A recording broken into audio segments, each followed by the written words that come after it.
serantolanta bunakun kan ka sanga ni Mali serantolantanaw cɛ kɔrɔbalenw forobatɔn ko don olu ka kumakanw ye bololo n'o ye réseaux sociaux ye olu sanfɛ k'olu tɛna u ni yɔrɔ ta Mali ka ɲɔgɔndanw na tuguni ni yɛlɛmɛ ma don Mali serantolanta tagabolo la Maliden caman ma nisɔndiya u ka hakililaw filɛ a ko kan. Ne tɔgɔ ye Bala Ture ka bɔ Burkina Faso. Ne yɛrɛ yegili yɛrɛ tɔgɔ mɛn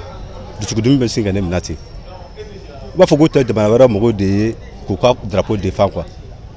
Ni ne yɛrɛ Mali yɛrɛ fédération ɲɛmɔgɔ mɔgɔ ye u bɛ nin bɛɛ bila. U bɛ na ni génération kura wɛrɛ ye pour que Malien ka se ka lafiya.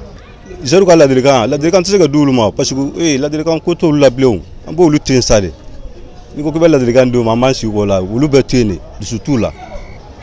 Jamana wɛrɛ mɔgɔw de b'a fɔ k'olu bɛna Mali ci yan o bɛ kɛ. I tɛ Malien k'a fɔ ko b'an bɛ taga an bɛ gagner Malien zéro si tɛ i to Malien zéro ko fɔ k'a fɔ k'an bɛ taa ni jamana k'an bɛ gagner ko Malien bɛɛ k'i hakilila tigɛ a tɛ yen.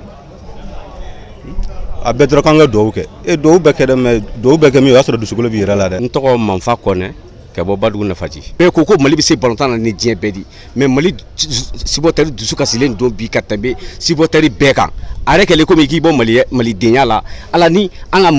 Mali joueur minɛ yɛlɛ terrain kan u bɛ kɛ cogoya min na terrain kan a bɛ kɛ fɛn yɛrɛ bɛ maloya quoi tɔgɔ min bɛ i la kɔfɛ a t'o tɔgɔ balontan na Mali ye quoi est ce que a faamuya sinon a mɛna ko dusukolo i la a ile k'an ka dusukolo ta fɔlɔ de ka gagner ka sɔrɔ ka kan dɔ fɔ k'an ka bɛɛ sanctionner k'a yira i la k'a fɔ yan ye Mali de ye n'i ko k'i tɛna jouer i ɲɔgɔnna caman de bɛ yan. Ne tɔgɔ Amadu Sumaworo ka bɔ Burkina Faso. Ne yɛrɛ bolo sigi a fɔ de y'a fura ye o ka wele k'u sigi ka u ɲininka a ye ko fɛn jumɛn bɛ yen a y'a fɔ o fɛ n'o fɔra sisan a ka ca la fɛn dɔ bɛ fɔ yen n'a bɛ se ka kɛ tiɲɛ don fana a bɛ se ka kɛ tiɲɛ tɛ o kɔni ye ne kɔni hakili ye mais u dusu bɔra dɔrɔn k'a fɔ k'u tɛ n'a bɔ u kana fɔ k'u tɛ balontan faso ye. Ne tɔgɔ ye ko Saliya Kamaradi Lewura di Soleil. Mali balontan ko ni dusu tiɲɛ tɛ fila ye kelen kɔni ɲɛnama Mali y'o kɛ sɔrɔ balontan ko la k'a fɔ ko ni ko dɔ ma kɛ ko u tɛna jouer Mali fɛ tuguni u filila u tun man kan k'o fɔ cogo b'a la min tɛ nin ye quoi n'a ma jouer Mali fɛ a bɛ jouer jamana jumɛn fɛ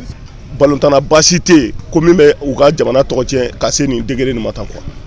vraiment bi m'an bila supporteria la mais ma a mɛn fɔlɔ ni nin tɛ an kɔni bɛ duwawu de kɛ Mali bɛ se ka dususuma sɔrɔ balontan ko la cogo o cogo ala ko o ko latigɛ Mali kɛ dususuma sɔrɔ sinon jamana caman bɛ yen bi Mali k'an ka Coupe d'Afrique ta ka kɔn olu ɲɛ halisa Mali ma kelen sɔrɔ vraiment o fana joueur yɛrɛ k'an ka fɛn dɔ bila u kunkolo la ka ko caman bɛ yen k'o bɛɛ to yen k'i ɲɛsin kupu nɔfɛla ma. Kassim Kone mɔgɔ bɛ ka kuma mun fɔ ne ka jalakali bɛ taa ka taa balontan ɲɛmɔgɔ fanfɛla la sabula n bɛ kuma ni misaliya de ye mɔgɔ n'i ye mɔgɔ bila baara la i kan ka bila i kan ka mun kɛ fɔlɔ i b'o kɛ i b'a bila condition na n bɛ misaliya ta mun kan o ye entraîneur yɛrɛ ka côté fɔlɔ Mali entraîneur bɛ bila baara la san caman makasɔ ye san kelen ɲɔgɔnna kɛ a fɔra k'o ka sara ma kɛ n'i ye mɔgɔ bila baara la i ar bɛnna mun kan i b'o bɔ a sira fɛ fɔlɔ ne ka jalakili ni 100 de don 80 bɛ taa balontan ɲɛmɔgɔ fan fɛ parce que an ka balontan ɲɛmɔgɔ ninnu olu de olu kana balontan la ɲɛnamaya olu bɛ na de kana u yɛrɛ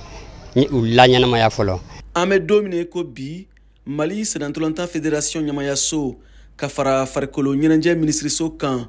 olu ma kuma fɔlɔ a ko kan VOA Bambara tɔgɔ la Bamakɔ Siaka Traoré kala seli don.